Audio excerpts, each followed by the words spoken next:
Good morning! Oh my goodness. Stop it. It's October 22nd, 2025. My name is Malcolm. I have a cup of coffee. We talk about lighthearted, good-natured stuff on this little 15-minute podcast show YouTube thing. And I'm glad you're here to join me. I've got my favorite, one of my favorite coffee mugs. I like my coffee. And maybe 3 people. It's true. It's true. But all the same, thank you for joining me this morning. I wanted to start off with a random fact. I thought I'd start adding this in here. A little fun fact, kind of silly. You know that a sloth can hold its breath for longer than a dolphin? I don't know how they figured that out. You know what I'm saying? They just like take a sloth, plunge it underwater, and be like, oh, it made it that long. And then, you know, the dolphin, they just contained it, put it underwater, and it's like, I think he's passing out. Okay, that's how long he can stay underwater. I don't know how you would do that. I don't know how you come up with that. I mean, okay, how often does a sloth go underwater or hold its breath? How do you convince a sloth, hey man, ready, set, go, hold your breath? These are the things that go through my mind. I don't understand it. But yeah, what are we going to do? Let's see here. What else we got going on?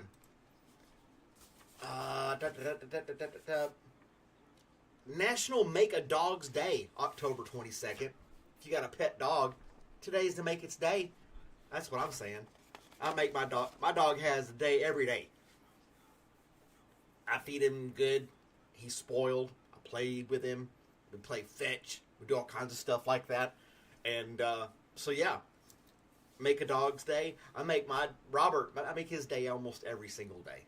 He gets hugs, pets. I brush him, all kinds of stuff. Hey Mel, it's just you and me, sweetie. It's just us. But anyway, we'll keep going. I was just telling a fun fact. A sloth can hold its breath longer than a dolphin. Bet you didn't know that one. I need to schedule these so people can get on faster. I used to do that, and I got away from it. So I need to put it back on the schedule so that people can know ahead of time and be here the first 3 or 4 minutes of the show, and I'm not just rambling to myself. So, but it's okay. How are you doing, Mel? Are you waking up this morning to a cup of coffee and the birds are chirping? Not yet. It's still dark out. I guess the birds aren't chirping yet. It's chilly and quiet outside. Very chilly and quiet. Aw, thanks, Mel. I, in turn, wake up for you. Look at this. This is what friends do for each other. We wake up for each other.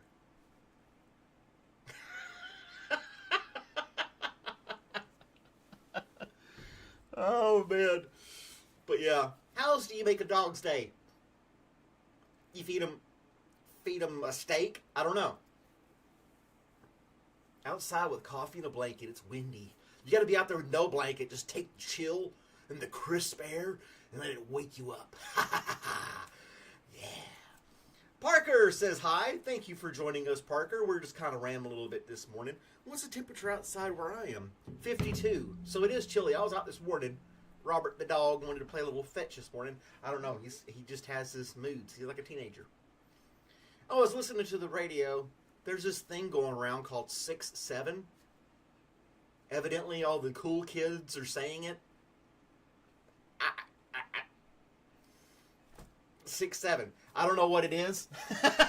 People are saying it, and I was listening. They're like, yeah, even so much. It's so popular with preteens and teenagers that teachers in class are like, we're not saying 6-7 in math class today.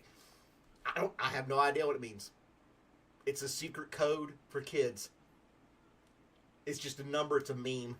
So 6-7. Look at me. I'm with the cool kids now.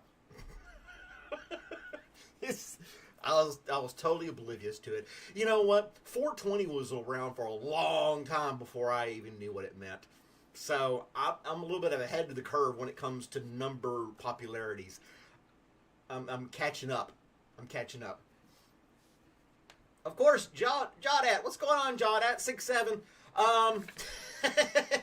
Let's see here. Humpback whale population now well above pre-whaling levels in Australia. The humpback whale. If you stop killing them, the population grows. Wow, imagine that. I'm so glad they're not out. There is still whaling going on. I'm not sure why. They're massive. There's Robert. Hey, Robert. He doesn't like it when I talk on the computer. But the humpback whale's making a comeback. It has made a comeback, and that's great. They're magnificent mammals in the sea, and we almost killed them for their blubber. You know, that's what they used, whale oil. They used it like we use crude oil today. They weren't making plastic, but they're using it to, like, lamps and grease gears and all kinds of other stuff. So yeah, he's a good doggy. Are you a good doggy, Robert? Are you a good doggy? What's the matter? We're gonna make your day today. Yeah. How are we gonna make your day today? Make your dog's day today. He's licking my hand. Yummy. Oh man, Random's here. Hey, Random. Thanks for joining us. We're talking about the humpback whale making a comeback in Australia. So, he's in Australia. He can verify. So yeah. Jawdat says hi again. It's a 9 out of 10 day. Work for your favorite customer again. That's great. For those of you that don't know, Random's in the future. He forecasts our day for us. He says today's going to be a 9 out of 10 day. And he's pretty accurate for the most part. So, wake up, put a smile on your face. Today's going to be a 9 out of 10 day. Or a 6 out of 7 day, if that's what you want to do it with. I don't know. What do I know? You're nowhere near the ocean. That's okay. You as a country have come together and saved the humpback whale. You know? And there's Jerry. Hey, Jerry. Hump day theme. Today is Wednesday, isn't it? Hump day theme. We got to get through the week. And so we can do it because we're awesome.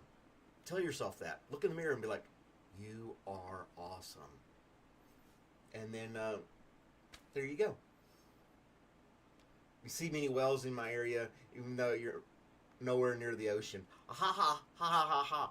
I bet you do see the human equivalent of whales.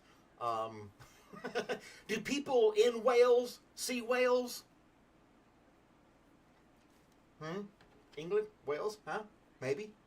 I don't know. 6'7" is actually kind of stupid. I don't know. I just heard it on the news this morning. I'm an old guy. I'm behind the curve. I just heard it, and that was it. Because the whales did it, we can make it. There you go. They're awesome, so they can say it back. There you go. Go around and tell people they're awesome. Most people are awesome. In their own way, if you think about it. Just to give people a chance to be awesome. And in their own way, they can add to the awesome. News. President on this day in 1965, President Lyndon Johnson signs the Highway Beautification Act. So, here in the States, we have the interstate system. Major highway system runs all through the United States. And you got this median in the middle of just this grass patch between the two sides of the highway. And that's pretty standard across the entire country. Unless you're in the city, then you lose that median in the middle. But Lyndon B. Johnson is basically an initiative by his wife, who was nicknamed Lady Bird Johnson. So if you're in the States and you're driving down the interstate, you see these patches of flowers, wildflowers, besides like, no, do not mow this grass, this is wildflower. That's part of Lyndon B. Johnson and Lady Bird's initiative to make the highways beautiful. Because those are things we had to worry about back in 1965.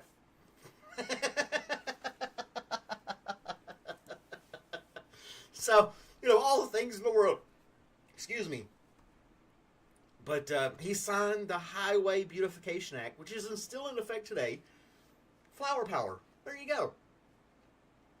And I see it, not just interstates, mostly divided highways with the grass median in the middle have these patches of flowers. wildflowers. They look really nice when you're driving down the highway in the spring or early summer, and you can see these nice groves of just, wildflowers. It's bees love it, things like that. It looks really nice. So, I like flowers. I have rose bushes in the backyard.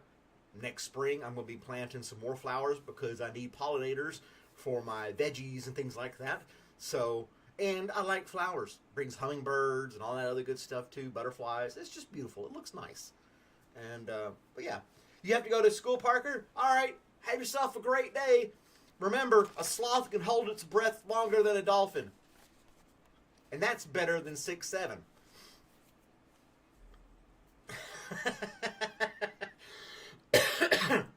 Get the hummingbird. I saw a hummingbird just a couple of days ago. And obviously it was a migrating one. It was traveling. I still got a couple of flowers it could get a little nectar from on its journey back. It's amazing these little birds go and they travel all the way to like Central America. Thousands of miles. Little bitty guy. And gets down there and stays, and then he's like, you know what? I think it's warm back up north again. And he goes back up there again. It's consistently hot around the equator, right? Temperature pretty much stays the same. How does the hummingbird know? How does the hummingbird know? Be like, you know what? I think I need to head north again. See my friend in Georgia. That's what I need to do. But mean if hungry. Yeah, they're very aggressive and territorial. Hummingbirds are. So yeah. You have exams this week? Well, fingers crossed you do a good job. How about that? Good luck to you, the best you can be. Yep. Maybe he gets a little pina colada when he gets to the warm Central America. Maybe. I don't know. Just like the monarch butterflies, these it amazes me. Some of the animals, well, all the animals have their own little thing about them. It's so unique, and how they live and adapt and all this other stuff. I just don't. It's just amazing. And I have a hard time believing it came from a Big Bang. That's just me. Believe what you want to believe. I think there was some divine intervention in the creation. Even if there was a bang, there was something divine that created and said, okay, this animal, that animal, this bug, this plant, that plant, all do these different things in different areas, very unique, and just do them. But maybe that's just my simple mind. People would think, you gotta think broader. I just look at these things and I really stare at them, look at them and going, how did that happen? Just, I don't know. You got a 3 out of 40. Ask for a redo. Ask for a redo. That's what you should do. Oh man, you got a 3 out of 40 on these. Yeah. That's tough, man. That's tough. I've had bad test scores before. You just have to do it again, Well, I don't know what to tell you, John. I'm not a teacher. I really don't know. All I can say is study harder and just keep trying. Don't give up. That's about all I can tell you, honestly. There's people that flunk classes and things like that. Not to justify it, but it happens. It just happens. And such is life when you get older. Things will happen like that too. You'll mess something up. And you have to redo it or move on to something else. As an adult even. So don't beat yourself up over it. And with the internet, there was a Khan Academy. Khan Academy. Khan. Look that up. It's free. It gives you tutorials on how to do math and science and things like that. And it breaks it down very level by level, piece by piece, and helps you learn different equations and problems in math. Khan Academy. It's totally free. Check it out. Just give it a chance, Jawdat. Look up Khan Khan Academy, and it might help you, and you might like it. And it's like I said, it's totally free. You can do it on your phone, computer, whatever you got. But that's my 15 minutes of fame, guys. Thank you for watching me and tuning in today. Like, share, subscribe, and all the other good jazz. I've got other stuff on my channel. If you're new here, check it out. Have yourself an awesome day, and I will see you guys next time. Bye, everybody!